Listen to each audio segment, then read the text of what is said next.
Hello मेरे प्यारे बच्चे, तो स्वागत हमारे YouTube channel the Pioneer classes में। आज का सेशन स्टार्ट होने वाला है।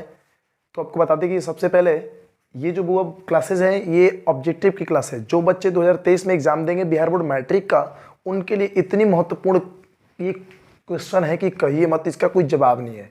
ये समझ लीजिए कि हम आपको देखिए, इसके पहले हमने आपको 40 क्वेश्चन कराए हैं, और जो बच्चे उस वीडियो को नहीं देखे हैं जाकर के 40 क्वेश्चन को नीचे डिस्क्रिप्शन में लिंक डाल दिया गया, वहाँ से देख लेंगे। क्योंकि अगर आप ये सारी की सारे वीडियोस देख लिए तो भैया हम कह रहे हैं आपको, विश्वास कीजिए मेरे ऊपर। आपको देखिए एक भी क्वेश्चन आपके एग्जाम के छूट नहीं सकते। ओके, एक भी आपके एग्जाम ऐसा नहीं होगा कि आपका एग्जाम से पार हो जाएगा। एकदम मस्ती से आपका समझ लीजिए ना कि एकदम एक भी क्वेश्चन आपका नहीं छूटेगा, ये बात लिख लीजिए। ओके, तो ये हम आपको बता रहे हैं ऐसे आपको साइंस के 5 वीडियो, सोशल साइंस के 5 वीडियो और मैथ्स के 5 वीडियो, ये ऑब्जेक्टिव का सिर्फ आएगा। और देखिए मतलब 5 वीडियो का मतलब 5 सेट, और एक सेट में देखिए हमने 100 क्वेश्चन तैयार किया, और 100 क्वेश्चन में हमने इसके पहले 40 क्वेश्चन करा चुके हैं, और ये जो आज है 40 के आगे के 41 नंबर से क्वेश्चन है। ओके, तो मेरे बच्चे आपको बता दे कि जैसे ये अगर पूरी क्लासेस देख लिए आप लोग, अब पूरी क्लासेस देख लिए, अंत तक देखिएगा इस वीडियो को, और देखिए कितने मजेदार क्वेश्चन है। और अगर कर लिए टोटल क्वेश्चन आपको याद है तो यूँ समझ लिए कि एक भी क्वेश्चन आपसे छूटेंगे नहीं। तो मेरे बात पर थोड़ा सा विश्वास करके चलिएगा। जैसा कि देखिए हमने कल 40 क्वेश्चन कराए हैं। जो बच्चे हमारे चैनल पर पहले नए होंगे, वो अगर उनको लगेगा भैया कि उनके लिए अच्छे हैं ये चैनल, तो सब्सक्राइब जरूर कर लीजिएगा। ओके, और वीडियो अच्छा लगेगा तो लाइक जरूर कीजिएगा। एक और बात बताना चाहेंगे कि अगर आपको इसमें जितनी सारी वीडियोस में ये जितनी सारे क्वेश्चन आपको अगर याद होगा, तो उसका आंसर भी आप कमेंट बॉक्स में लिखिएगा, ताकि आपको भी पता चले कि आपने कितने क्वेश्चन किया, और मुझे भी पता चले कि आपको कितने क्वेश्चन आए। ओके, चलिए तो हम लोग स्टार्ट करेंगे। यहाँ पे क्वेश्चन में देखिए इसके पहले 40 नंबर कर चुके हैं, और आज 41 नंबर क्वेश्चन के स्टार्ट करेंगे। तो देखिए 41 नंबर क्वेश्चन आपका क्या कह रहा है, बातों को ध्यान से थोड़ा सा समझिएगा। इसमें कह रहा है क्या कि हीरा तथा ग्रेफाइट कार्बन के क्या है। हीरा तथा कार्बन, हीरा है और कार्बन भैया ग्रेफाइट, ये हीरा और कार्बन के क्या है, ग्रेफाइट के क्या है। तो हीरा और कार्बन ग्रेफाइट के क्या है बबू हमारे, तो इसका आंसर क्या होगा। ऑप्शन नंबर देखिए आपका ये कह रहा है समअवयवी, ऑप्शन बी कह रहा है समस्थानिक, ऑप्शन सी कह रहा है बहुलक, और ऑप्शन डी कह रहा है कि आपका अपरूप। तो आप बताइएगा, आपका ये भी क्वेश्चन ऐसे पूछा गया और सुने भी होंगे आप लोग कि कार्बन के 2 अपरूप लिखिए, समझे। तो कौन कौन होते हैं, हीरा और ग्रेफाइट। तो ये क्या है हमारा, ये होगा आपका option number D is the right answer, मतलब अपरूप है। क्या ये अपरूप है। ओके, चलिए हीरा और ग्रेफाइट जो है आपका कार्बन के क्या है, अपरूप है।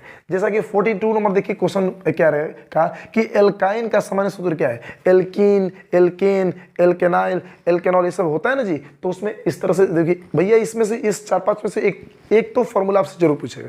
ये लिखित लीजिए हमसे कि आपसे एक फॉर्मूला जरूर पूछा जाएगा, जिसमें फॉर्मूला हम आपको यहाँ पे लिखवा ही दे रहे हैं।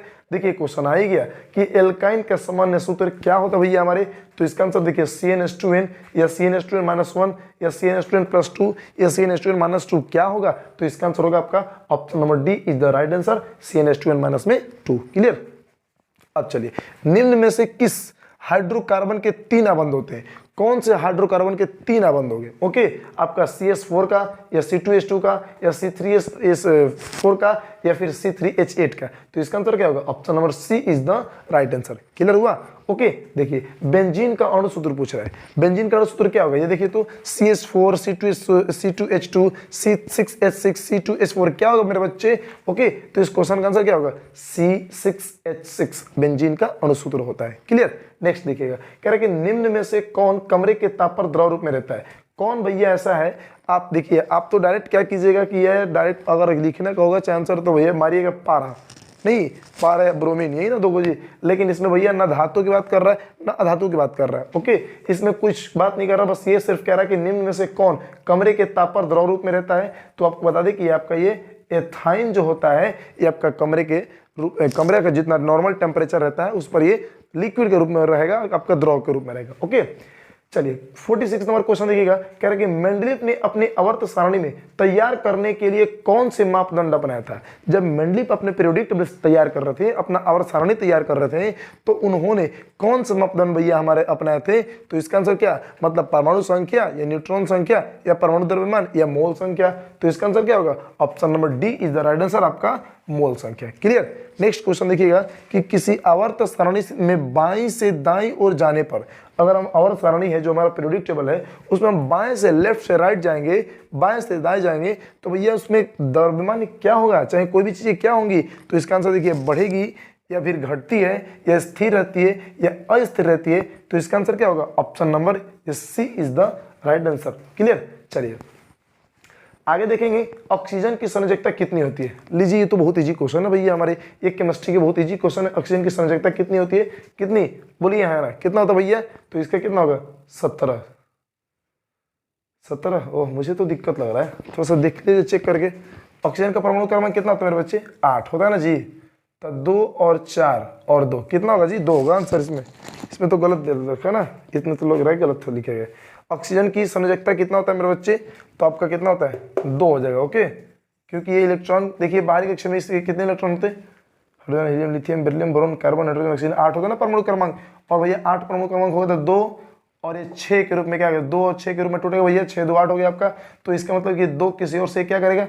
लेगा, तो इसका क्या होगा? 2 हो सकता है। ठीक है ना? चलिए जैसे आगे देखिए ध्यान से इस चीज को। कह रहा क्या?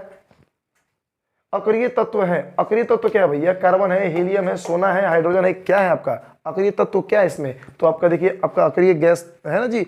अब मॉडर्न पीरियोडिक टेबल जो है उसमें सबसे लास्ट वाले वर्ग में 18 में आपका क्या है? सबके सब नोबेल गैस को रखा गया है, तो वही अक्रिय गैस क्या रहा है उसमें? तो कौन सा भैया? हीलियम है। कौन सा? हीलियम है। अब कह सोडियम की परमाणु संख्या कितनी होती है? लीजिए सोडियम की परमाणु संख्या कितना है भैया? 11 की 14 की भैया 17 की 20 क्या है? तो सोडियम की परमाणु संख्या कितना है आपका? 11। कितना है? 11 है। नेक्स्ट क्वेश्चन देखिएगा, कह रहे कि प्राकृतिक में ऑक्सीजन, 51 नंबर क्वेश्चन कह रहा क्या कि प्राकृतिक में ऑक्सीजन का संतुलन कैसे बना जाता है? अच्छा एक बात बताइए, ऑक्सीजन कहाँ से मिलता है? कहाँ से? हम लोग को ऑक्सीजन कहाँ से मिलता है भैया? हमारे पेड़ पौधों से। पेड़ पौधे से ना, पेड़ पौधे नहीं रहेंगे तो ऑक्सीजन नहीं मिलेगा, और जब पेड़ पौधे रहेंगे तो कौन सा काम करते हैं भैया? ऑक्सीजन वो कैसे देते हैं? तो जब तक फोटोसिंथेसिस नहीं होगा, जब तक प्रकाश संश्लेषण नहीं करेंगे, तो बताइए क्या वो ऑक्सीजन रिलीज कर सकते हैं? नहीं ना, ऑक्सीजन नहीं निकल सकता ना। तो उसके लिए भैया आपको प्रकाश संश्लेषण का होना बहुत जरूरी है, इसलिए option number B is the right answer. Clear? Next देखिएगा, नेक्स्ट अगला कह रहा है कि आपका कि स्वपोषी पोषण के लिए आवश्यक है। स्वपोषी पोषण का मतलब हुआ हमारे क्या? पौधे, पेड़ पौधे। और पेड़ पौधे अपनी भोजन बनाने के लिए क्या चीज की आवश्यकता होती है इन लोगों की? आपका पर्णहरित की, या सूर्य के प्रकाश की, या कार्बन डाइऑक्साइड की, या इनमें से सभी की? किसकी? तो इसका आंसर क्या होगा? Option number D is the right answer. इनमें से सभी की जरूरत होती है। ओके चलिए, ग्लूकोज का रासायनिक सूत्र क्या होता है? ये बहुआ एकदम इतना जबरदस्त क्वेश्चन है, इतना जरूरी, मतलब कह दीजिए कि बहुत बहुत बेहतर क्वेश्चन है आपके एग्जाम के लिए, एकदम आएगा ये क्वेश्चन। तो ग्लूकोज का रासायनिक सूत्र पूछ रहा ना, तो C6H6 ओके, C6H12O6 आपका क्या होता है? ग्लूकोज का रासायनिक सूत्र होता है।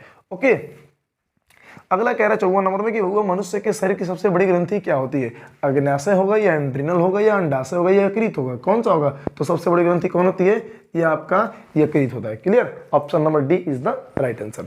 नेक्स्ट कह रहा है क्वेश्चन में क्या है कि पौधों में श्वसन होता है। पौधा सांस कहाँ से लेते हैं? जड़ से, पत्ती से, तना से ओके, या फिर आपका इनमें से सभी? किस चीज से? तो इसका भी आंसर क्या होगा? Option number D is the right answer, इनमें सभी से। ओके आगे चलिए, कह रहा भैया लो ये तो रक्त क्या है? ये भैया रक्त क्या है? ये क्वेश्चन पूछ दिया ना, ये उत्तक है कि कोशिका है कि पदार्थ है कि इनमें से कोई नहीं? क्या है? तो रक्त क्या है? एक आपका उत्तक है, एक आपका टिश्यू है। क्लियर? नेक्स्ट क्वेश्चन देखिएगा 57 नंबर, निम्न में से किसका धड़कन सबसे तेज धड़कता है? हवेल का, कि चूहा का, कि हाथी का, कि आदमी का? किसका सबसे तेज हार्ट बीट सबसे तेज किसका होता है? तो option number B is the right answer, चूहा का। किसका? चूहा का।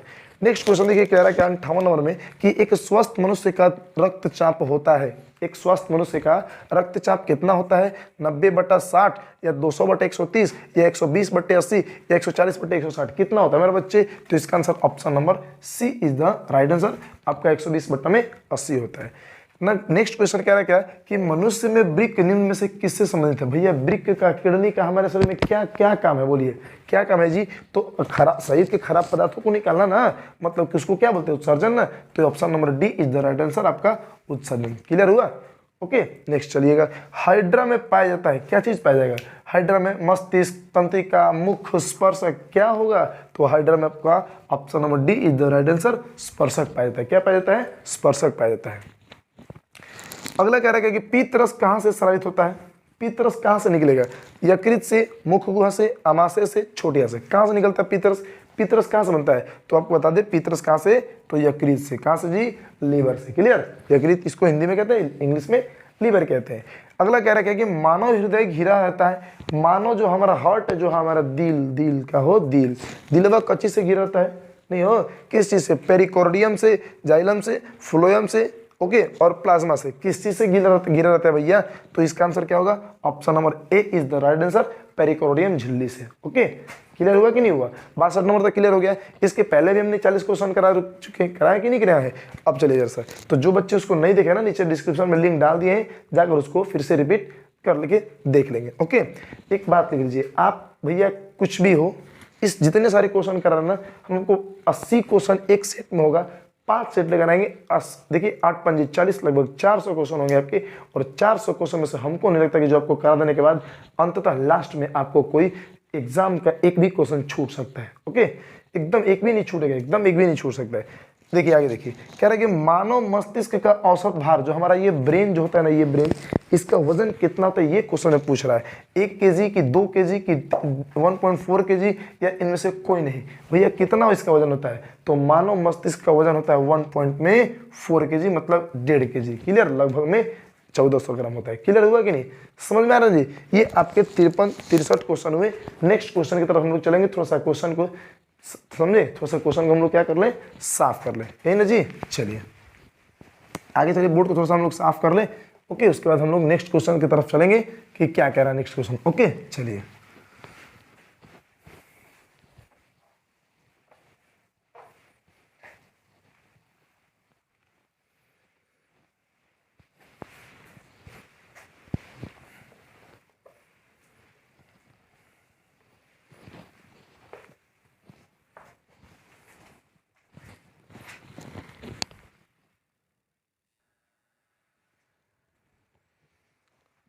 चलिए नेक्स्ट क्वेश्चन देखिए आपका, हमने 63 तक क्वेश्चन देखे और 64 नंबर देखिए क्वेश्चन कह रहा है क्या। 64 नंबर क्वेश्चन कह रहा है मेरे बच्चे कि मेरे रज्जु निकलता है, मेरे रज्जु कहाँ से निकलता है, प्रमस्तिष्क से, अनुमस्तिष्क से, पॉन्स मेरुलाई से, मेडुला से, कहाँ से निकलता है भैया हमारे, तो देखिए मेरे रज्जु जो निकलता है वो कहाँ से निकलता है आपका, मेडुला से। कहाँ से, मेडुला से। अगला क्वेश्चन कह रहा है कि 65 नंबर, शरीर का तापक्रम कहाँ नियंत्रित होता है। सर हमारी जो बॉडी का भैया हीटिंग पावर और कोल्डिंग पावर, माने गर्म होता है, ठंडा होता है, आखिर इस चीज को कौन कंट्रोल करता है, कौन नियंत्रित करता है, तो इसका आंसर क्या होगा, इसका answer option number D is the right answer, hypothalamus. कौन सा होता है, हाइपोथैलेमस।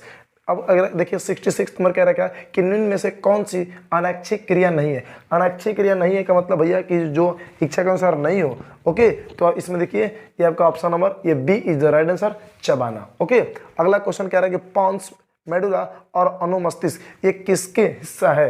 ओके, आपका अग्र मस्तिष्क का, मध्य मस्तिष्क का, या पश्च मस्तिष्क का, या प्रमस्तिष्क का, किसका है, तो इसका आंसर होगा ऑप्शन नंबर ये सी इज द राइट आंसर, ये आपका पश्च मस्तिष्क का। ओके, क्लियर देखिएगा।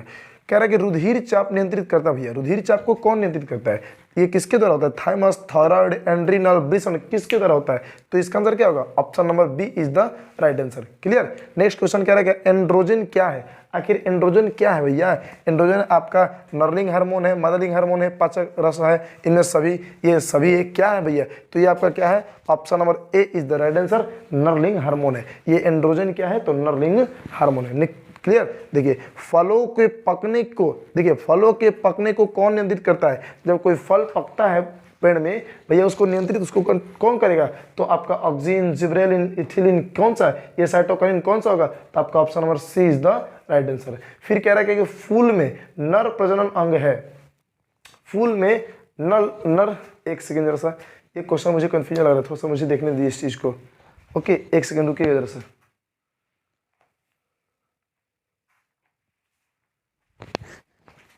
थोड़ा सा इस चीज को, इस क्वेश्चन को थोड़ा सा आप चेक कीजिएगा, थोड़ा सा इस क्वेश्चन को थोड़ा सा आप चेक कीजिएगा तो वो हमारे हमको लग रहा था कि ऑप्शन नंबर बी होना चाहिए। क्लियर। देखिए कह रहा है क्या, नेक्स्ट देखते हैं। अगला कह रहा है क्या, 71 नंबर में कि फूल में नर प्रजनन अंग है, कौन सा भैया, पुंकेसर, अंडाशय, वर्तिका, अग्रवर्तिका, कौन सा। ओके, तो नर प्रजनन अंग पूछ रहा तो इसका क्या होगा, आपका पुंकेसर। कौन सा होगा, option number A is the right answer. Next clear हुआ क्या। देखिए 72 नंबर क्वेश्चन कह रहा है कि अलैंगिक जनन मुकुलन द्वारा होता है, किस में। अलैंगिक जनन तो होगा लेकिन मुकुलन द्वारा किस में होगा, ये आपका अमीबा में कि ईस्ट में, या फिर आपका प्लाज्माइडोम में, प्लाज्मोडियम में या फिर लेशमानिया में, किस में होता है? तो इसका आंसर क्या होगा? इसका answer option number B is the right answer आपका ईस्ट में होगा। क्लियर हुआ कि नहीं? ओके, तो देखिए आपका 72 नंबर तक क्लियर हो गया। आपका देखिए बचिए 73 नंबर क्वेश्चन देखिए, कह रहा है कि पराग कोष में क्या होता है भैया? पराग कोष में क्या होगा? ये पराग कोष में क्या होगा? बाह्यतल पुंज होगा जी। कि अंडाशय की अंडक क्या होता है? ये परागकण क्या होता है? तो इसका answer option number D is the right answer आपका परागकण। क्या होता है वो? हमारे परागकण होता है। क्लियर? अगला देखिए जैसा ध्यान से, कह रहा है कि अंडाणु निषेचित होता है कहाँ? योनि में, गर्भाशय में, फाइलोपियन नलिका, अंडाशय में, किस में होता है? तो वो हमारा इसका आंसर क्या होगा? Option number C is the right answer. Clear? समझ में आ रहा है कि नहीं? अच्छा लग रहा है कि नहीं? वो हमारे ये आपके लिए बहुत मोस्ट क्वेश्चन है, जितने सारे क्वेश्चन ना बहुत मोस्ट क्वेश्चन है आपके। देखिए 80 नंबर तक हम कराएंगे आपको, क्योंकि भैया आपके साइंस में तो 80 नंबर के ही तो आता है ना जी। ओके, चलिए, तो निम्न में से कौन उभयलिंगी जंतु? ये पूछ रहा है। केचुआ, कुत्ता, बिल्ली, बकरी, कौन है? ओके, तो इसका आंसर क्या होगा? Option number A is the right answer. जितने लोगों को ये क्वेश्चन का आंसर याद है वो कमेंट बॉक्स में जरूर लिखेगा। ओके, चलिए, जिन शब्द किसने प्रस्तुत किया है? जिन शब्द, जिन जिन भैया, जिन जो शब्द है डीएनए, आप लोग सुने ना उसके जीन में दोष है, तो जिन भैया हमारे ये शब्द कौन दिए थे? मेंडल, डार्विन, जोहान्स और लेमार्क, कौन दिए थे? तो इसका आंसर क्या होगा? Option number A C is the right answer, Johannes. अगला कह रहा है कि निम्न में से कौन बौने पौधों को दर्शाता है? जो बौने पौधे होते हैं उनको कौन दर्शाता है? कैपिटल टी, स्मॉल टी, या स्मॉल टी कैपिटल टी, या दोनों के दोनों आपका ये स्मॉल टी, या दोनों के दोनों कैपिटल टी? तो इसका आंसर क्या होगा? इसका answer option number C is the right answer. बौने पौधों को दर्शाता है कौन? दोनों के दोनों स्मॉल टी। ओके, चलिए 78 नंबर क्वेश्चन कह रहे हैं कीटों के पंख और चमगादड़ के पंख किस तरह अंग है? किस तरह के अंग भैया? आखिर ये दोनों के दोनों कैसे अंग है? तो एक कीट के पंख मैंने एक होता है ना एक ही तरह के, और चमगादड़ का भी तो वही चीज होता है। तो इसका मतलब हम कह सकते हैं समझात के शेषी की समृद्धि, या इनमें से कोई नहीं, कौन सा होगा? तो इसका answer option number A is the right answer, समझात अंग। कौन सा अंग हमारे? समझात अंग। कह रहा क्या कि हरे पौधे कहलाते हैं। हरे पौधे को क्या बोलेंगे? उत्पादक बोलेंगे, उपभोक्ता बोलेंगे, आप घटक बोलेंगे, इनमें से कोई नहीं, क्या बोलेंगे हम लोग? तो इसको हम लोग क्या बोलेंगे? वो हमारे ये देखिए ये आपके उत्पादक बोलेंगे। क्या बोलेंगे? हरे पौधे क्या होते हैं? उत्पादक, माने नया नया कोई चीज उत्पाद करते हैं ना, इसलिए उत्पादक बोलेंगे। इस वीडियो का लास्ट क्वेश्चन देखिए, आपका टाइमिंग लगभग देखिए आपका कितना बज रहा है भैया? टाइमिंग देखिए आपका, हम दिखा दे रहे आपको। अभी आपके लिए देखिए हम 1 बजे क्लास ले रहे हैं आपके लिए। ये देखिए 1 बजे क्लास से रिकॉर्ड हो रही है, तो थोड़ा सा देखिए हमारे बच्चे रात तक हमको जगना पड़ता है आपके लिए। तो हम चाहेंगे कि थोड़ा सा देखिए आप लोग इस चीज़ को अंत तक देखिए, अच्छे से देखिए, और अपने दोस्तों तक शेयर जरूर कीजिए, और चैनल को सब्सक्राइब हुआ अगर अच्छा लगेगा, आपको लगता होगा कि ये आपके लिए अच्छा है, कुछ हो सकता है इससे, तो चैनल को सब्सक्राइब भी जरूर कीजिएगा। ओके, चलिए, कह रहा है कि 80 नंबर इसका लास्ट क्वेश्चन देखिए जरा सा, इनमें से प्राकृतिक परितंत्र कौन है? ये वन है, नदी है, मरुस्थल है, इनमें से सभी कौन है? प्राकृतिक माने भैया प्रभु द्वारा। तो वन किसके द्वारा? प्रभु द्वारा होता है। नदी भी तो प्रभु द्वारा ही होता है, नहीं गॉड द्वारा होता है। और मरुस्थल भी देखा जाए तो वो गॉड गिफ्टेड द्वारा ही चीज है। तो इनमें से क्या होगा? Option number D is the right answer. आपका क्या होगा? इनमें से सभी होगा। क्लियर हुआ कि नहीं हुआ ना जी? देखिए एक थोड़ा सा आपसे सलाह करनी थी, आप जरा से इसके बारे में कमेंट बॉक्स में लिखिएगा। वो हमारे इसी तरह से क्वेश्चन लिखने में थोड़ा समय बहुत ज़्यादा लग जा रहा है। ओके, तो हम चाहेंगे, थोड़ा सा मन ऐसा कर रहा है कि क्यों ना आपका वीडियो इस तरह के जो भी क्वेश्चन होंगे सब क्वेश्चन को हम PDF फाइल पे करा दे। तो थोड़ा सा आप लोग इस बारे में सलाह दीजिएगा, कमेंट बॉक्स में लिखिएगा कि ऐसे ही करा दें या फिर आपको हम PDF फाइल से करा दें। ओके, वहाँ पे क्या होगा कि क्वेश्चन भी होगा, ऑप्शन भी दिखाई देगा, सेम ही चीज़ होगा, लेकिन केवल हम सामने नहीं होंगे। ओके, थोड़ा सा समय फायदे क्या होंगे कि समय कम लगेगा और क्वेश्चन उसमें ज़्यादा होंगे। ओके, तो जैसी आपकी इच्छा होगी हम कमेंट बॉक्स में इस बात का इंतजार करेंगे। फिर मिलेंगे हम लोग नेक्स्ट वीडियो में। तब तक के लिए जय हिंद, जय भारत।